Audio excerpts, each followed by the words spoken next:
लेकिन बात उस समय की है जब उनका विवाह नहीं हो रहा था, क्योंकि कोई भी कन्या उनसे विवाह नहीं करना चाहते थे, क्योंकि एक तो गणेश जी का सिर हाथी का सिर था और उनकी एक दाँत भी टूटी हुई थी। इसलिए कोई भी कन्या उनसे विवाह करने के लिए तैयार नहीं हो रही थी। विवाह ना हो पाने के कारण गणेश जी दुखी रहने लगे थे। जब गणेश जी अन्य देवी देवताओं के विवाह में जाते थे तो उन्हें अपने विवाह की याद आ जाती। दूसरे देवी देवताओं का विवाह होते देखकर गणेश जी इतने ज़्यादा दुखी हो गए थे कि उन्होंने दूसरे देवी देवताओं के विवाह में अड़चन लाना शुरू कर दिया था और उनकी इस काम में उनका वाहन मूषक उनकी मदद करता था। गणेश जी के आदेश पर उनका मूषक देवी देवताओं के विवाह में जाता और उनके मंडप को खराब कर देता था, जिससे विवाह में विघ्न आ जाता था। गणेश जी और मूषक की इन शैतानियों से सभी देवी देवता परेशान हो गए थे। इसलिए सभी ने महादेव यानी कि गणेश जी के पिता के पास उनकी शिकायत के लिए गए, लेकिन शिव जी के पास भी समस्या का कोई समाधान नहीं था।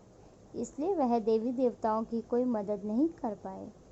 लेकिन भगवान शिव जी और माता पार्वती ने देवताओं को इतना कहा कि इस परेशानी का हल केवल ब्रह्मा जी ही निकाल सकते हैं।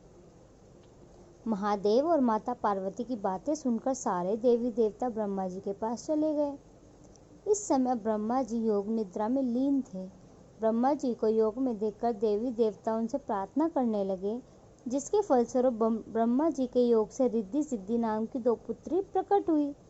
क्योंकि रिद्धि सिद्धि ब्रह्मा जी के योग से उत्पन्न हुई थी, इसलिए रिद्धि सिद्धि को ब्रह्मा जी की मानस पुत्री कहा जाता है। पुत्री को प्राप्त करने के बाद ब्रह्मा जी अपनी दोनों पुत्रियों रिद्धि और सिद्धि को लेकर गणेश जी के पास पहुँचे और गणेश जी को उन्हें शिक्षा देने के लिए कहने लगे, क्योंकि गणेश जी बहुत बुद्धिमान और ज्ञानी थे।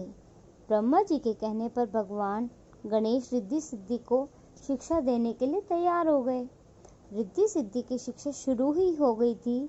इस बीच जब भी उनका बदमाश मूषक किसी देवी देवता के विवाह में अड़चन डालने के लिए गणेश जी को उनके विवाह के बारे में बताने के लिए आता, तो रिद्धि सिद्धि स्वांग रचकर हमेशा मूषक को भगा देती थी, जिससे देवी देवताओं का विवाह बिना किसी विघ्न के पूरा हो जाता था।